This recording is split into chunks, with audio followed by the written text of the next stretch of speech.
A Vermont town plagued by a hog-human monster.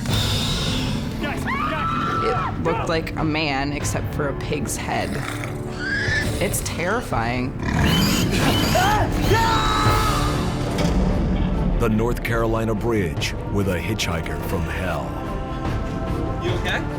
This girl looked like she had been in a car wreck. It was bizarre. It was creepy. It scared me to death. A conspiracy story too bizarre to be believed, now revealed to be true. The secret government agency that used psychics on a supernatural mission. Project Stargate was really like something straight out of the X-Files. It was a plan to psychically spy upon our enemies.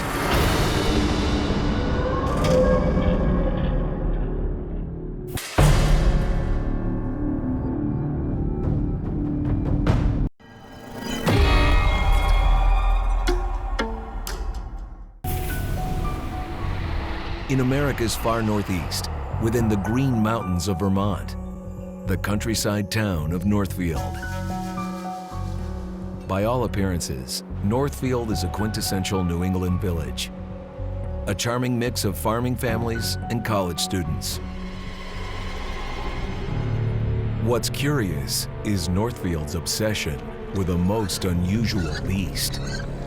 A pigman monstrosity that's terrorized locals for decades. It sounded like a pig squeal, and it just kept getting closer, and we were scared. It was a massive, pink, naked figure that was part very muscular human and part pig.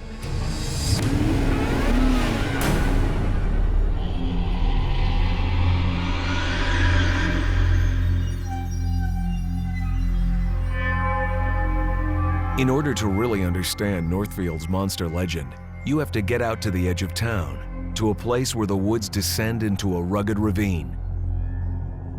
A single winding road is the only way in, and the only way out. Locals call it the Devil's Wash Bowl.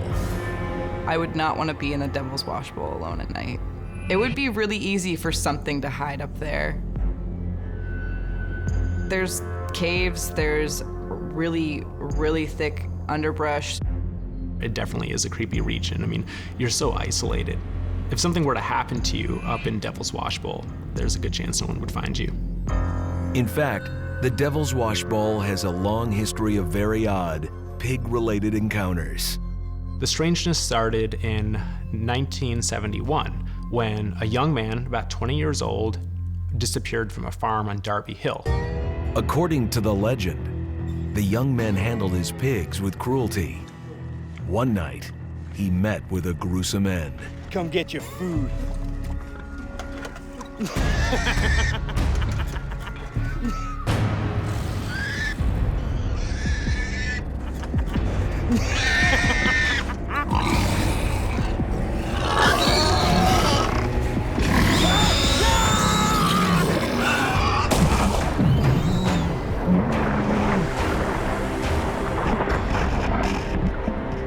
One variation of the story says that they never found a body. He had been eaten by pigs. The parents launched a search party and combed the area from Devil's Wash Bowl, pretty much all of western Northfield. He was never found again. Nothing ever turned up, no trace of him, that was that. But weird things started happening around the Darby Hill area. A farmer one night heard commotion, like his garbage cans are being gone through, like he had the old tin, the old metal cans, and he just heard something knock them over.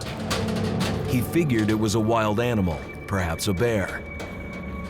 What he saw next bore no relation to anything natural, anything known. He goes out and he saw the naked body of a man, but it had the grotesque head of a pig.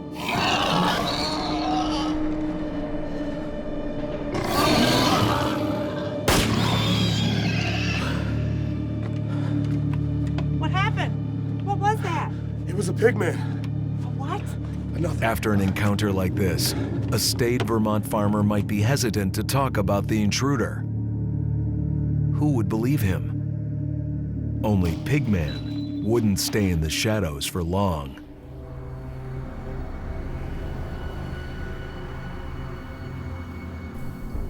In the fall of 1971, local teens were at the Northfield High School dance. Come on, I got a surprise for you guys. I hope you brought vodka. Yeah, where's the booze you promised? Of course I did. I got it. I'm in control. A few of the rowdier kids went behind the school, up to no good, with a belly full of courage. All right. I can't believe how lame that dance was. They, went out there to like drink beer, smoke cigarettes, stuff like that. And as they were out there, they heard weird noises coming from sort of like beyond the sandpit where the woods crept up. And one of them had a flashlight.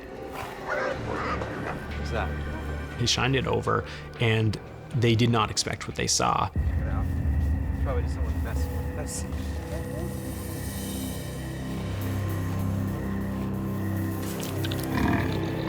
They saw this creature, and it was kneeling down, eating roadkill, just like eating it raw, like ripping his teeth into it, ripping off the fur. This giant, naked, scary thing. Squealing, but more like screaming, like a pig going to the slaughter. The kids ran back and they were crying. What was that? So you knew something was wrong when a whole bunch of 15 and 16-year-old boys were openly crying in front of their high school peers, because that really just doesn't happen. It was a pig, right? It was a pig? After the encounter at the high school dance, residents organized a team to search some caves in the Devil's Washbowl area. Oh, man. So they went up into one of these caves, and what they found was astounding. Inside the cave, they found a bed of matted hay. God, what is that smell? That is wicked bad. And they found a pile of just dead animals. Most of them were bones, though. Is that a cat? All right, guys, look. This may have been evidence of the creature, but the search party didn't turn up the Pigman himself. Still, residents of Northfield swear he's there. Pigman, head of a hog, claws for hands, human feet. Where the man ends and the pig begins is anybody's guess. Stories of monstrous pigs go back as far as Holland in the 15th century, often tied to witchcraft and physical deformity.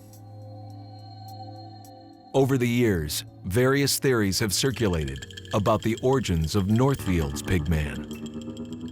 One weird theory about Pigman was this kid had a physical deformity, and shunned by society, misunderstood, he took up residence in the Devil's Washbowl. It could have been a person who was living kind of in a feral way. It might have been sort of like this mutated human, damned at birth. The encounters have been reported time and again. It was in the 80s. Devil's Washbowl became sort of this place where curious teenagers would go up to sort of get a scare and to look for the infamous Pigman. But it also became sort of another sort of destination, like a lover's lane. This one incident happened to this one couple that went up there. They were up there at night, and they were making out in the car. The young fellas used to take their girls up there and tell them about the Pigman, and they could get their girlfriends to cuddle up a little closer. They probably thought they were alone at last. They were wrong. I go to the bathroom. That's so romantic. When nature calls took on a whole new meaning. The girlfriend was waiting in the car.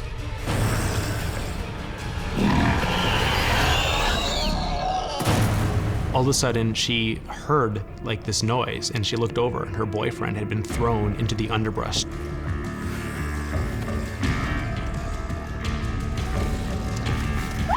She was freaking out at this point, and she started screaming. The couple's screams drove the creature away.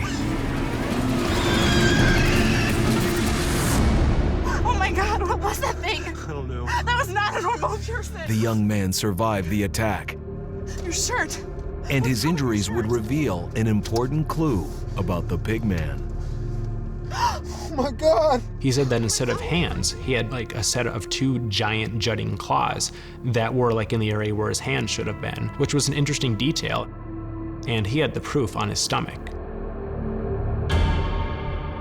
Right up to the present, encounters with a pigman continue. We kind of heard some rustling, and all of a sudden, it looked like a man except for a pig's head. And he was naked, pale white. Oh my God, it's terrifying. In Northfield, Vermont, the legend of a prowling pigman has frightened and fascinated townsfolk for decades. Half human, half hog, 100% hideous. Part of what's so terrifying about a half-human, half-pig animal specifically is that they are so much like us. They have skin like ours, they're highly intelligent, and it's an animal that we eat a lot that is turning on us. Amanda Palger is a professional photographer and a Northfield native. She knows all too well the tales of the pigman. When I was 16, I was at a party, and my friends and I decided that we were going to walk down the Devil's Washbowl Road. Look, check this out. Isn't this close to the Devil's Washbowl? Exactly, dude. We should go find the Pigman. But no, there's no way that's real. A really, really bad idea. Come on, let's go. Well, at first, it started out, as a joke. I kind of just thought, oh, this whole thing is just hilarious. There's no way Pigman could be real. Hey, Pigman! Come on, where is he? So we started walking down the road. We probably got about a mile in, and it's in the middle of the night. It's very, very dark on that road. You can't see any moonlight. There's no stars. The canopy from the trees is so heavy that there's no other light getting in. Really scared. We started noticing branches falling right in front of us. Maybe Pigman did that too. Yeah, sure he did. It was a little windy, so we figured, oh, it's probably just the wind knocking branches down, but we noticed it every 30 seconds. There was a branch, and it was always right in front of us. And there's certainly no way that a coyote, a dog, or a bear would be throwing sticks at us. Let's just keep going. Guys, I think I just heard squealing. Look, relax. My friend swore that she heard squealing. You're just freaking us out. I think I heard it too. This is wicked scary. We started getting really freaked out. We said to ourselves, what if we made him angry? What if he comes after us? Oh my God, what if the Pigman put these trees here? Mark, you all right? And we decided to turn around. We need to get out of here. I can't see a thing. It's way too dark. It's seriously dark out here. One of my friends screams and says, I swear I just saw the Pigman. I swear I just saw him. She was scared.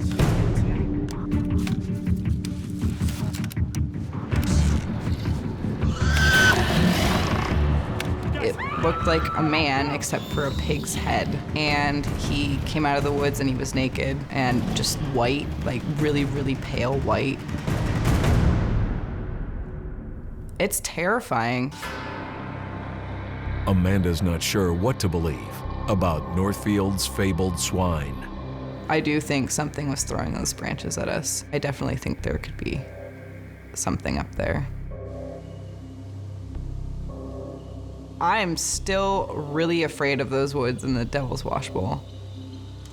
I have no idea what's out there, and I wouldn't want to take the risk of going out there.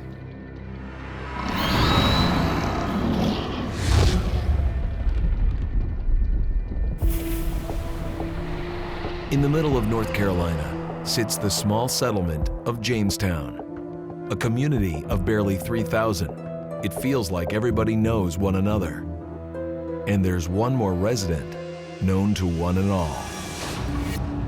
She's been here for nearly a century. I can tell you that the people who have experienced her believe in what they saw. They know they experienced something out there.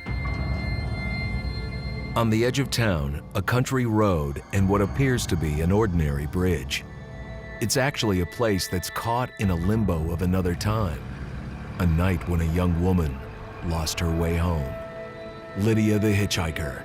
Somehow, her fate became prisoner to this bridge, and she's been yearning to escape ever since. The story of Lydia is one of those stories that never goes away, and for generations, children in this area have grown up hearing the tale of Lydia.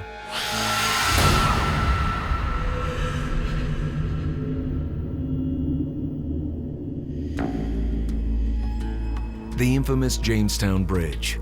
It was built in the early 1900s to accommodate trains along the Southern Railroad network.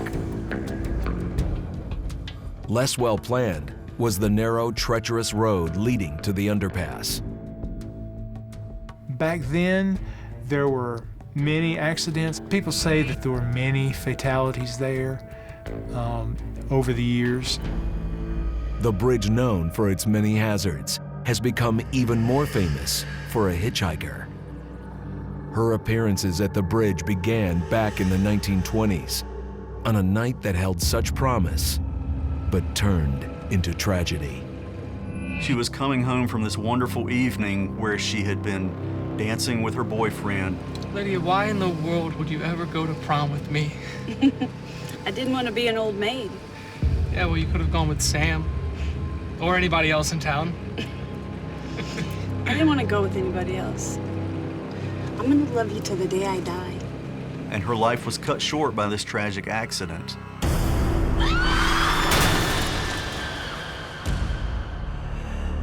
And you see this young woman, this tortured soul, who is out there at the underpass still trying to find her way home. Over the years, dozens of people have claimed to have seen her or picked her up. Desperate for a ride, hitchhiking on the road, any good Samaritan would want to help. The first recorded story of someone picking up Lydia was in 1924.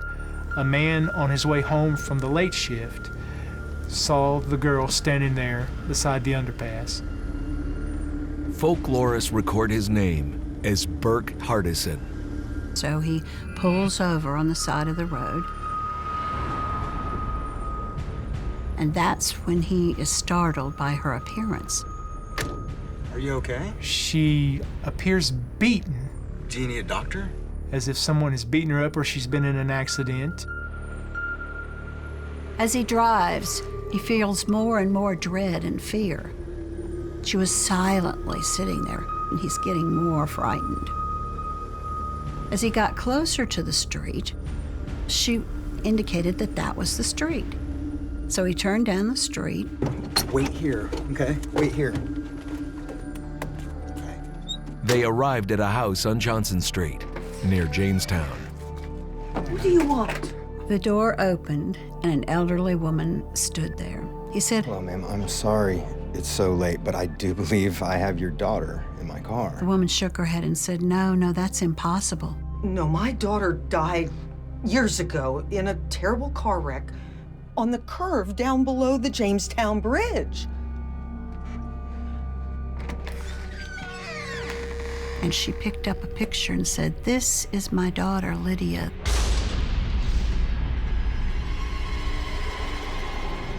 All these stories end in a similar way.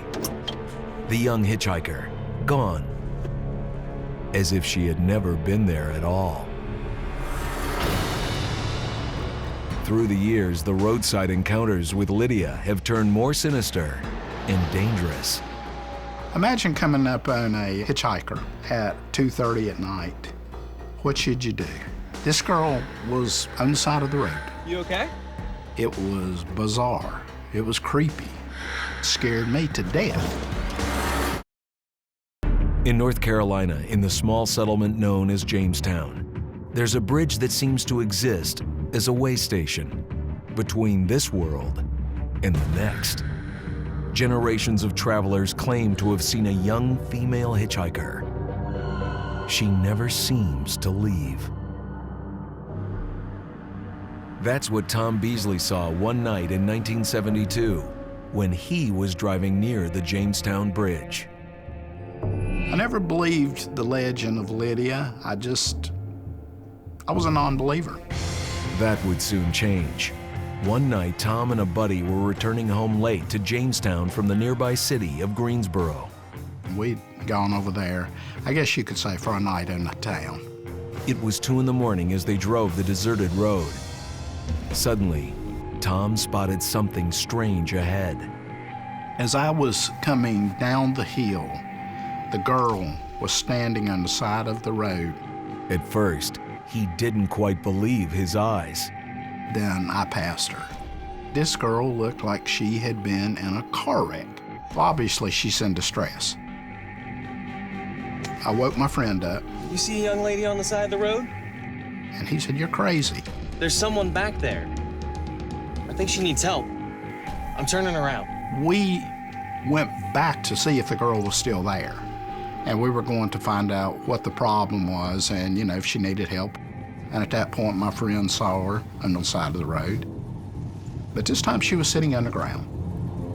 Was this somebody that was just thrown out by the side of the road? Was this somebody that had been in an accident? So we pull over. Hey there. He has the window down. He doesn't say anything. I finally punch him. I said, "Say something." He doesn't say anything. So I punch him again. David, say something. And all of a sudden, he just says, "Move the car." I said, "What?" And he said, "Move the damn car." As we pulled away, she was screaming, "Come back! Come back!" It wasn't a normal sound. I mean, we were terrified. I mean, we got out of there as quickly as possible. And as we're on the road, I said, "What happened?" And he said, "You wouldn't believe it." Her face. He said, "It scared me to death," And we kept on going. I know what that was. I think I know too. It's like, oh my God. Oh my God. We saw Lydia. We were terrified. We were terrified. Few have ever taken the time to try to figure out why Lydia is on that road. What is so horrible about this story is that she is so young. She had barely begun to experience life before it was taken from her. Michael Reniger, a local historian, was determined to find the truth behind the legend. Right away, Michael ran into a problem. Of all the Lydias who died between 1900 and 1940, only one died in an automobile accident. This woman was Lydia J. Fields. She died in 1921. However, she was 64 years old. Basic to the legend is a young woman dying by the bridge. One day, Reniger was playing music with friends when he stumbled upon what might be the real name behind the legend. It was a song by the Country Gentlemen, and it was called "Bringing Mary Home." When I heard the lyrics, everything just sort of fell in place. It's the same story, basically. At the end of the song, the lady tells him that her daughter died in a wreck just down the road and tells him he's the 13th one that's been there bringing Mary home. I was like, aha, Mary. I was stunned because this was the exact same story that people tell about the Jamestown underpass. The song provides more evidence that her name was Mary instead of Lydia. And Reniger was able to find some supporting evidence. I found 3 people who remembered an accident at the underpass in which a young lady was killed. They thought it was Mary or Mary Ann or Mary Jane, something of that nature. The only thing they were sure about was that her name was not Lydia. And a check of the county records added further confirmation. I soon found out there were thousands of women named Mary who died in the same time period in Guilford County. I became more determined than ever to find out the truth of this story. He began to hunt for the hitchhiker's home. I was told a story by a young woman who got in touch with me that she lived in a house in High Point with her parents. The woman's family resided in an old house on Johnson Street, a street that's long been tied to the Lydia legend. The young lady told me that one day she walked into the living room and saw an old lady stand there. And she was startled. The old lady looked at her and said, "You look like my Mary." and turned and walked around the corner. When she looked, the lady wasn't there. She started asking questions of the neighbors, and someone told her that there was an old lady who had lived in that house until she died, and that the old lady's daughter had died many years ago in an automobile accident out in Jamestown. Her name was Mary. Rennegar thinks the names of the two ill-fated women, Lydia and Mary, one old and one young, eventually became entwined. And at least since the 1950s, Jamestown's phantom hitchhiker has been called Lydia. People talk about the fear that they felt at that moment, how uneasy they felt being in her presence. Move the damn car. And the striking thing to me is how sometimes years later after their experience, they still feel this fear inside of them. For nearly 100 years, in the small town of Jamestown, North Carolina, scores of people have had sightings of a strange-looking hitchhiker near a local bridge. I think people are going to continue to see Lydia, the hitchhiker, because she's tied to that spot. That's where she died. She has to wait endlessly to be brought home. Over the years, witnesses have tried to make sense of the terrifying teen in tatters. I myself personally feel like sometimes, like in the case of the hitchhiker, they're rooted to that place. They're tied to the place where the tragedy happened, and they can't move on. I think people can get lost in time. I believe something such as an accident, they may have trouble finding their way home.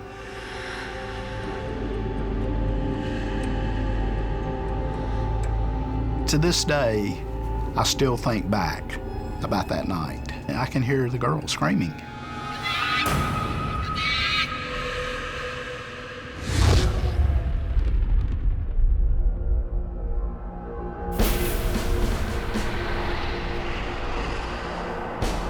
Halfway between Baltimore and Washington, D.C., sits the Army base at Fort Meade.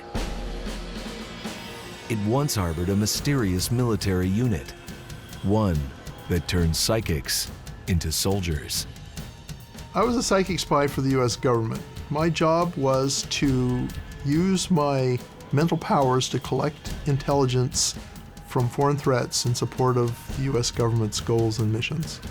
Declassified documents and first-person testimony finally reveals the details of a government-run paranormal program, codename Stargate.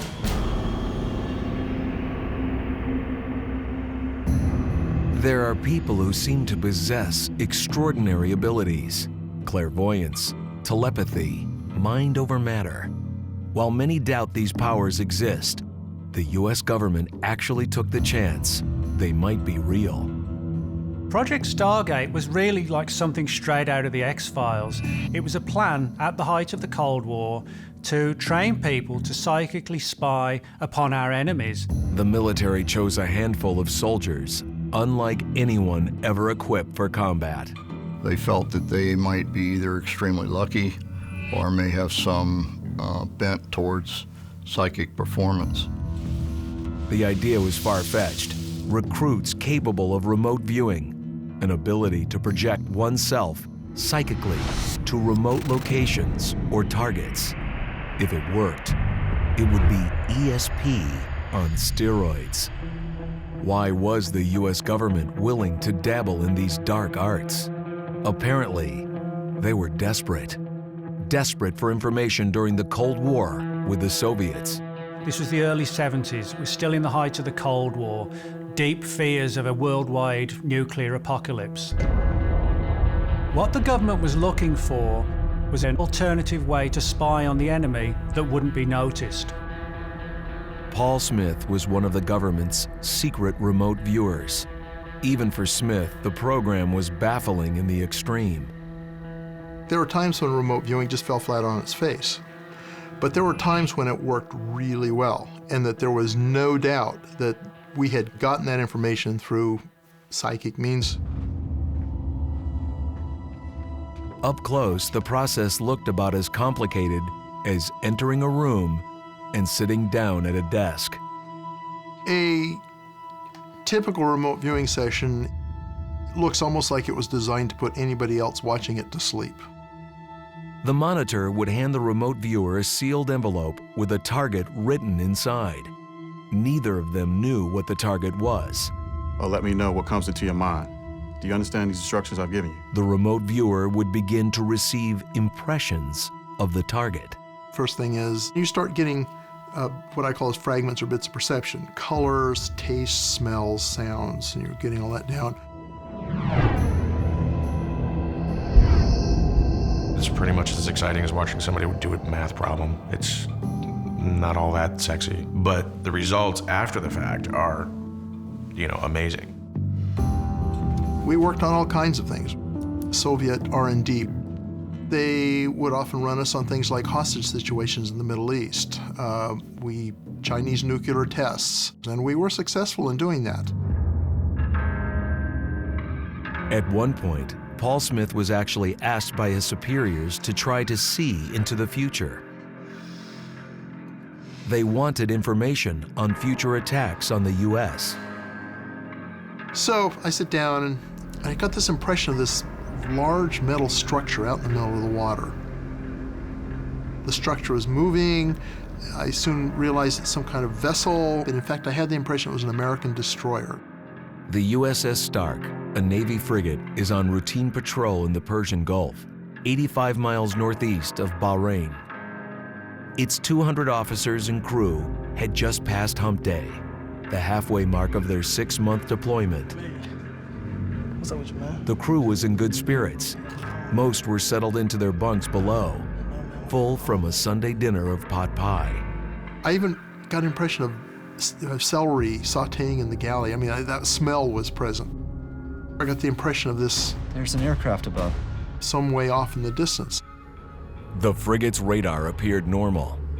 So then the aircraft dropped one or two of these kind of long cylindrical objects with little stubby wings that made roaring, guttering sounds. I don't want to see this. It's horrible.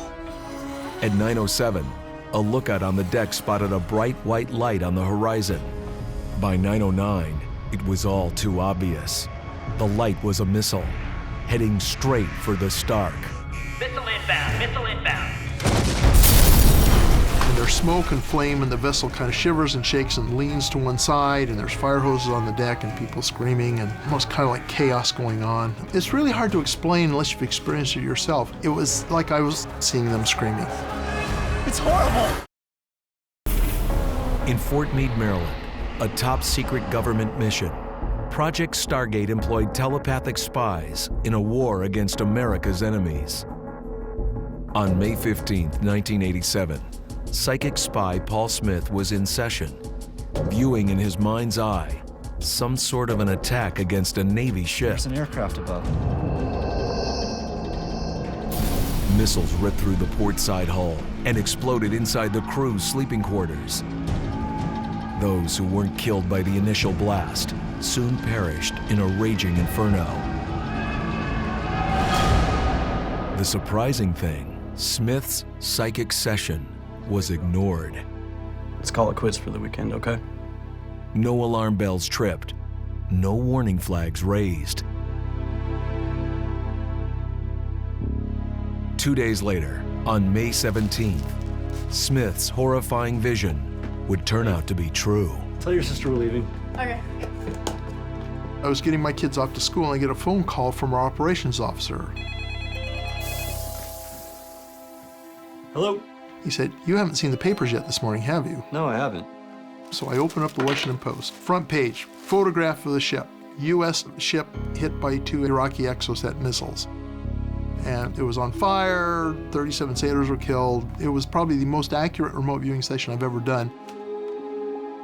And yet it happened 50 hours before the actual event took place. Dad, what is it? It was amazing. Could have stopped this. Though they were dabbling in the paranormal, perhaps his handlers couldn't run the risk of acting on it. As viewers, we were often insulated from what happened further up with our data. Every once in a while we'd hear, went up the chain and nobody did anything about it or whatever, nobody believed it or whatever, and that would be annoying. The case with the Stark, if the warning had gone out, the radars would have been up, it probably would have saved 37 American lives. There seems to be two sides to the remote viewing program.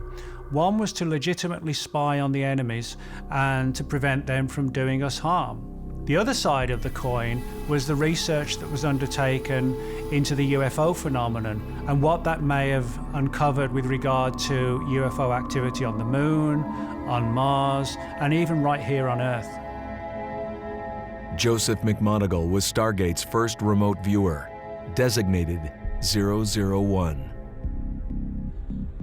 Whereas Paul Smith had somehow managed to see something in the future, McMoneagle was asked to find clues to a past event that could not be explained. In 1982, an unidentified flying object was caught in military satellite photographs. Nobody could figure out what this object was. And what I described was an oblique object that was essentially flat as a pancake, approximately 300 feet across, that made a hard right turn, 90-degree right turn at 14,000 feet. My sense was there was no life forms on it, that it was a fully automated vehicle. Later, McMoneagle was asked to report to the Pentagon. That's a UFO. That looks like a UFO to me. No. That is not a UFO. That is a high-altitude weather balloon. There I was met by two, what you would call, I guess, two men in black. They showed me a blow-up picture of the object that I had described, and I said, "Oh, wow, that's a UFO," and he got really angry. For you, forever, that is a high-altitude weather balloon. No, it's not. We're going to your command about this. I think it's very likely that the object Joe McMoneagle talked about was some form of UFO. After all, when you have a 300-foot-long object that can do right-hand turns at 800 miles an hour, clearly we don't have the technology to build anything like that. If McMoneagle's psychic powers sensed extraterrestrial objects, how much farther could they go? On May 22, 1984, McMoneagle was handed an envelope with geographic coordinates for a new remote viewing target. What he would see next became undoubtedly the most shocking revelation of the entire Stargate project. Using the information in the envelope I provided, exclusively focus your attention. Now focus on 40.89 degrees north. What follows are based on actual CIA transcripts of McMoneagle's incredible psychic discovery. So I close my eyes, I empty my mind, and my expectation is that the next information that comes into my mind will be pertinent to the actual target I'm working on. And he gave me the first set of coordinates, and my perception was that it was a very large pyramid, and that it was different. Different because this pyramid is not in Egypt, not even on Earth. I'm tracking severe clouds, more like dust storm. It's a geologic problem. Once McMoneagle was in the psychic zone, a monitor was there to guide him. Okay, go back to before the geologic problem. McMoneagle finds himself connecting with an alien somewhere else in the solar system. A race of extraterrestrials in trouble. The initial shock of remote viewing an alien for the first time,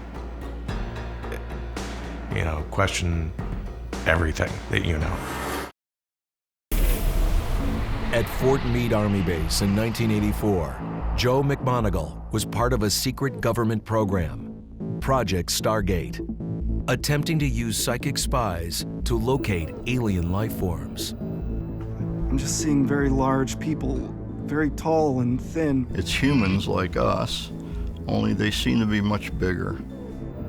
McMoneagle's connection occurs at a critical moment in the lives of these beings. Their civilization is at an end. McMoneagle was somehow connecting to them through the vastness of time and space. The information that I was getting from these particular coordinates dealt with a long past race of people that were human. I got a sense that something happened that disturbed the area that they lived in. What is it they're waiting for? Evidently, there was a group or a party that went to look for a new place to live. Ask him if there's any way you can help him in his predicament. Is there anything I can do to help you?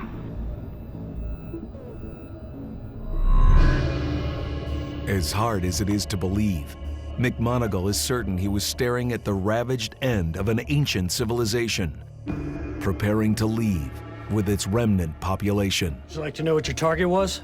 Yes, I would.